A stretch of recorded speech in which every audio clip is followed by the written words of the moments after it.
Dito tayo ulit idol sa ating mixer ano. So mayroon tayong viewers na nagtatanong tungkol dito sa ating hawak na 6.35 to dual RCA na mayroon siyang output ano na dual female RCA.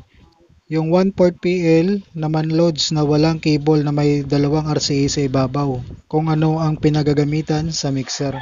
So ito idol ano, so pwede ito natin gamitin sa mga main output natin. So main output ng ating mixer, pwede naman dito sa phone dahil 6.35 ito, pwede naman dito sa ating auxiliary ano. So pwede din natin ito magamit sa ating line input. Kung halimbawa gagamit tayo ng BCD o DVD dito sa ating source ano. So pwede natin ito magamit sa line input. Pero ito idol, hindi natin ito pwede magamit sa ating insert dahil yung insert natin kailangan TRS o dalawang itim ang mayroon ano. So ito kasi naka single lang siya. So dito lang natin siya magagamit sa ating line input, auxiliary at saka main output ano at saka phone. So dito idol sa pinapakita natin na connector katulad nito, single 6.35 to dual RCA.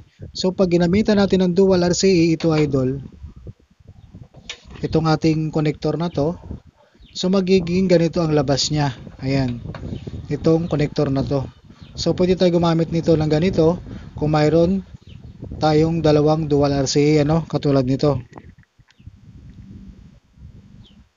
Ayan. So ito idol, magagamit natin dito sa ating ganitong connector. Kasi idol, pag in-output natin ito sa ating RCA, ayan. So magiging labas niya katulad na rin ito. Ayan, single 6.35 to dual RCA. So ganoon na rin ang labas niya no. Yan kung napapansin nyo, single 6.35 to dual RCA na rin.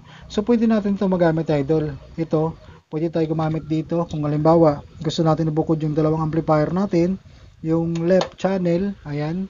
So sa left channel natin siya ginamit. So ito papunta sa isa nating amplifier.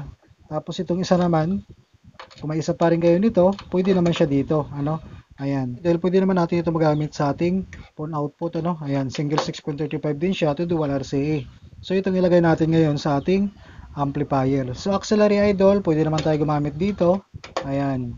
So pareho lang din ang connection niya, ano? Papunta ito sa ating amplifier. So pag ginamit naman natin sa ating input, katulad nito, i-line input natin siya. Kung ito ay nanggagaling sa ating DVD player, so magkakaroon ng signal yan idol. Pwede natin ito magamit yung ganitong connector papunta sa o galing sa ating DVD player papunta dito sa isang line input ng ating channel o magkaroon tayo ng source dito kung DVD player. So ayan idol ano, ito ay magagamit natin ito sa ating line input, sa phone, main output at saka auxiliary. So itong single 6.35 to dual RCA ano. So kailangan natin ng ganito para magkaroon tayo ng connection o magagamit natin ito sa ating mga output. Katulad nito, pwede din dito sa line input.